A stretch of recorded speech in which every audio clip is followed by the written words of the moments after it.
Have you ever heard about Half-Likes? Half-Like refers to games that are similar to Half-Life and sometimes even take inspiration from it. This is the genre that I've been exploring lately. You know, Half-Life's been around for 26 years. Well, actually, 25 years and 357 days. Anyway, I played the original game for thousands of hours, all the expansions, oh sorry, this one somehow got in here, and even the sequel. So it's kinda natural that it becomes boring after a while. But I realized that Half-Likes can really scratch that itch. So today, I brought you 4 of these games. Most of them are from the indie scene, because, you know, AAA is too busy with stuff like Concord and X-Defiant. So, let's see the first one, Industria. Industria has been around since 2021, but it never really became popular. Industria is developed by Bleak Mill, and this is their first game. Their website says, "We are all about atmospheric and story-rich first-person games." Hell yeah, I like that. Industria is set in the Cold War era, East Berlin, and we play as a scientist called Nora. The game starts off by Nora waking up from an afternoon nap to a phone call from our colleague Walter. Will I ever get tired of this joke? No, I don't think so. Anyway, Walter freaks out because the CPU in their lab, named Atlas, is out of control.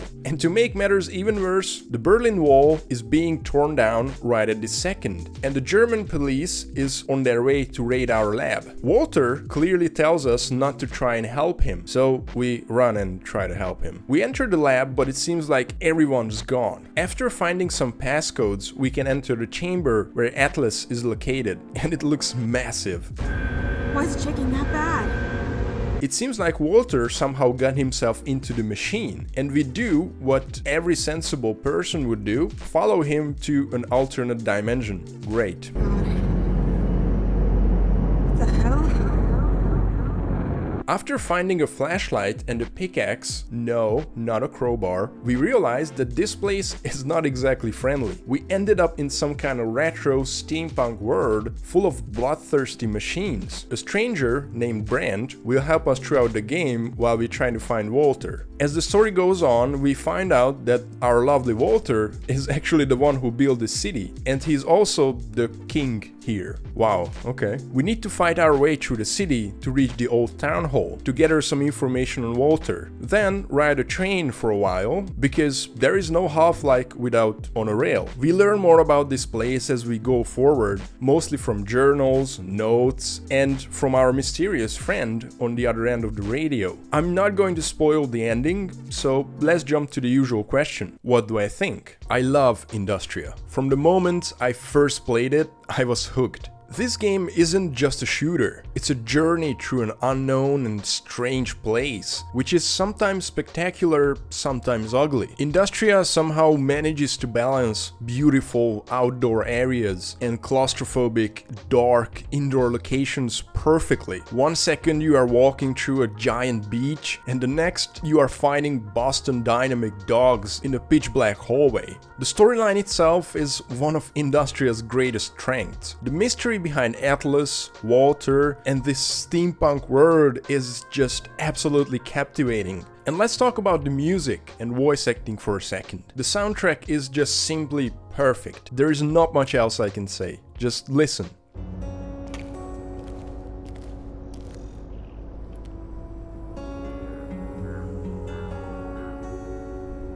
We are constantly chatting with Brent from the beginning. At first, I wasn't even sure if I can trust him. But as the journey unfolds, Brent's personality shines through, with hints of humor, and eventually I felt safe every time he started talking. You know, I just realized I don't know your name. What, you don't know the name of your queen? I am unbelievably sorry. Your highest of highnesses.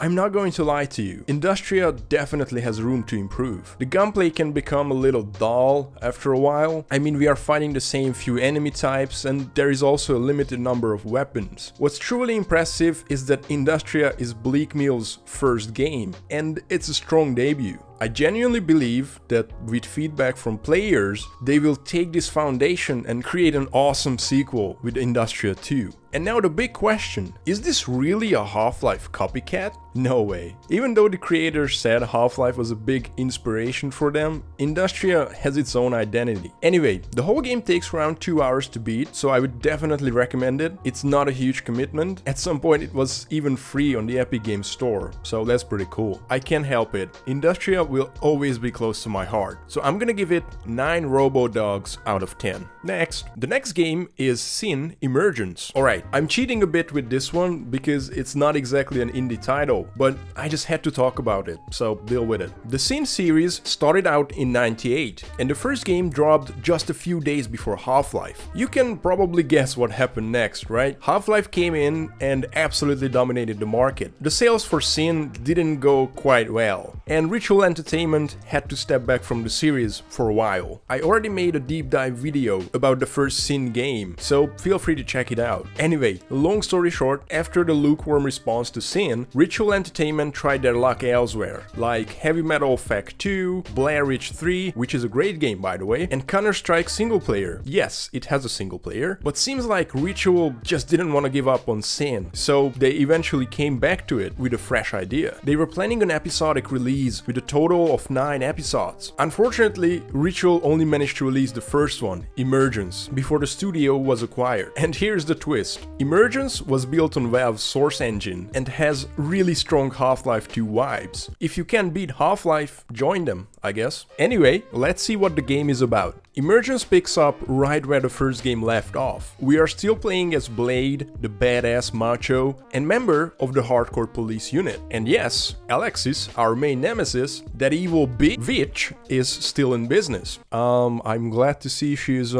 doing well. She got a new simp for herself named Roddick. The new addition to our team, Jessica, rescues us from Alexis, but not before they inject us with some mysterious drug. And that's where things really kick off. Blade keeps having these visions because of the drug. Or maybe he's just dreaming. I don't know. Oh look, JC's back. That's cool. Anyway, our mission is to hunt down Roddick and find the antidote. We have a chat with Jessica's friend, who apparently can help us get into the U4 labs. But of course, it's a setup. And Syntech forces are onto us. Dude, the pistol feels exactly like the Deagle in CS Source. I guess it's time to use my thousands of hours skill.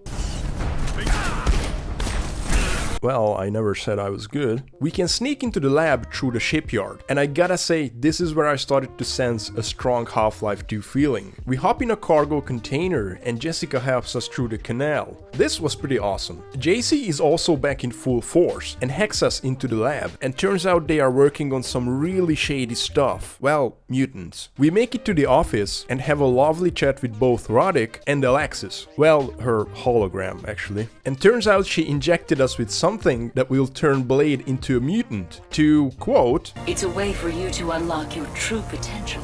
That's so nice of you. Before Alexis leaves us, she initiates the self-destruction of the lab. Awesome. When we finally escape the lab, our next destination is the nearby Syntech Tower. This is 100% my favorite level. Blasting through this huge tower, both inside and outside, is so cool. And looking down from 25-story high and seeing the city in the background is mind-blowing. Once we finally make it to the top, we still need to fight a super mutant and take down a helicopter. This is easier said than done. I died so many times. Once the chopper is down, we get an escort and the game is over? Oh crap, I forgot this was just the first episode. We get a sneak peek from the next one, you know, the one that never came out, and seems like Roddick releases Jessica, but only after he injected her with the drug too. I know, Emergence was meant to be the first game that would set up the story for the others, but leaving me hanging like this is so frustrating. Anyway, what do I think? Honestly, Emergence is kind of a mixed bag. For me, seeing the original crew from the first game getting back together was awesome and so nostalgic. However, I don't really understand why Blade doesn't talk this time. I used to love his voice in the first game with the badass one-liners and the hilarious banter with JC, and now it's all gone, not sure why. And I gotta say, JC looks even goofier than before.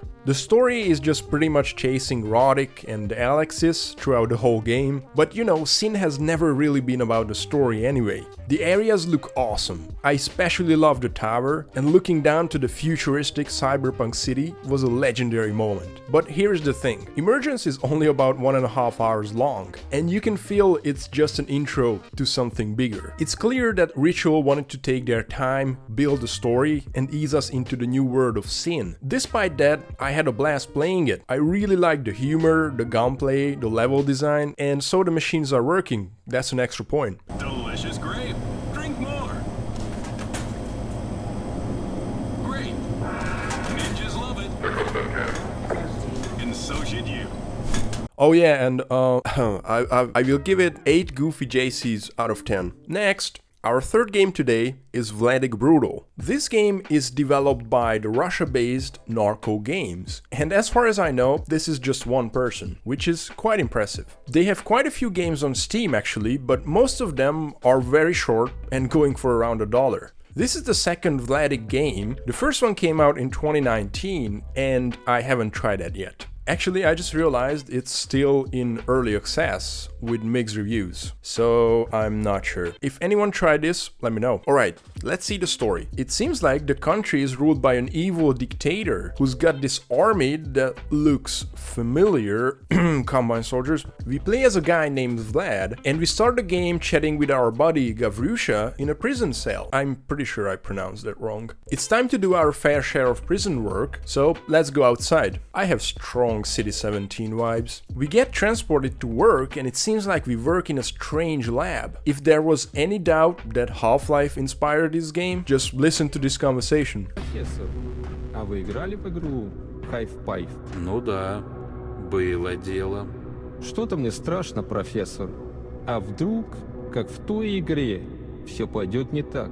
Well, of course, the experiment goes wrong and the whole place blows up. But somehow, we are still alive. And you know what that means? It's crowbar time! I gotta say, this destroyed lab looks awesome. I'm not sure how long we were passed out, but the lab is already full of zombies and gross things.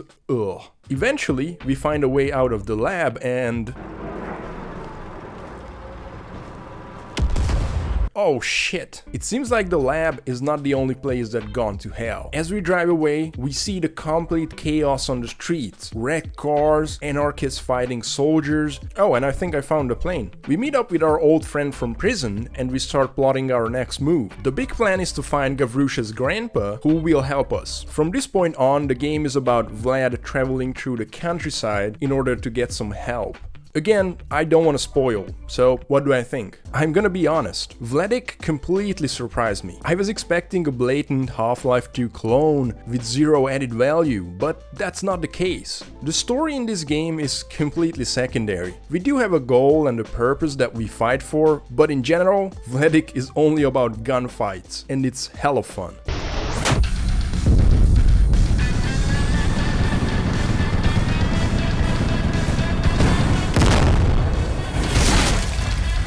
Anyway, I really enjoyed the outdoor areas. I loved how they completely nailed the Soviet-style aesthetics, especially in the apartment blocks. As someone from Eastern Europe, this definitely hit home. The countryside also looks lovely, and driving through that was just pure vibes. I wasn't a huge fan of the indoor places, they were mostly similar, and these sections were a little too long for my taste, especially the lab in the beginning. The game doesn't hold back on brutality. I mean, it's in the title, after all. Gunfights are intense, with over-the-top blood, sweat, and brutal sound effects. We have a crazy arsenal, with everything from classic Russian weapons like the AK, Makarov, ASL, to futuristic guns from the lab, which adds a nice twist. The game decided to completely ditch realism and just let us run 15 weapons at the same time. That's a great idea. I have two main problems with Vladik. The first one is the enemy variety and the AI. I think the gunplay is really enjoyable, but fighting the same 3 or 4 type of enemies for 5 hours can be a little boring. In addition, their AI is just stupid. There is no better way to put it. Most of the times they will just rush you in a single line.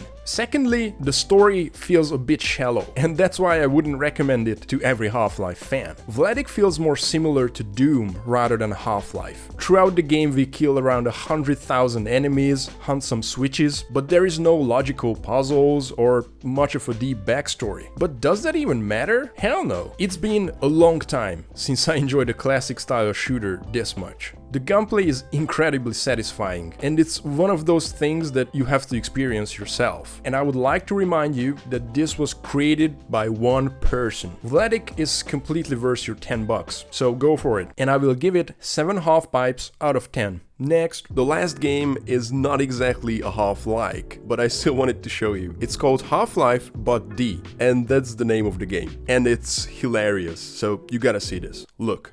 Alright, here we go. Half-Life But D. Play intro cutscene. Yeah, sure. Let's see that. Okay. That's it? Okay. Oh, we're in? Oh, that's already the game? Portal. It fills me with joy and energy I have never known. Gordon, do you like video games? Yes, I do. I love that. We just talked about video games. This is pretty cool. Okay, I have no idea what's going on. Okay, who's this guy? Should we just get into the portal? Oh, what is this place? Dear Lord. Hey. No way. What is that? Jesus Christ. That's nightmare fuel right there. My friends are here. Ooh, scary skellies. These are the people I met online. On when I had PlayStation Plus. It's the final battle. What can we do? Item, soda, half empty soda, pristine soda, soda. I think these are health. Ooh, okay, let's fight then. Let's fight. Welcome. Oh. Dude. Oh no, I hate these. I truly hate these. Oh, he hit me hard. Let's drink a soda. You grab a soda. Feel my passport. That's actually hilarious. I love that. Dude. Oh my. Oh, holy sh. I'm free. Into the portal. What is going on? This is the most random shit I've ever seen.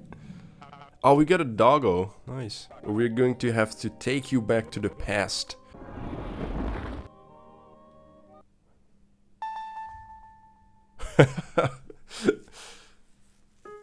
Oh no, no way, dude. That's it. That's insane. I'm actually speechless.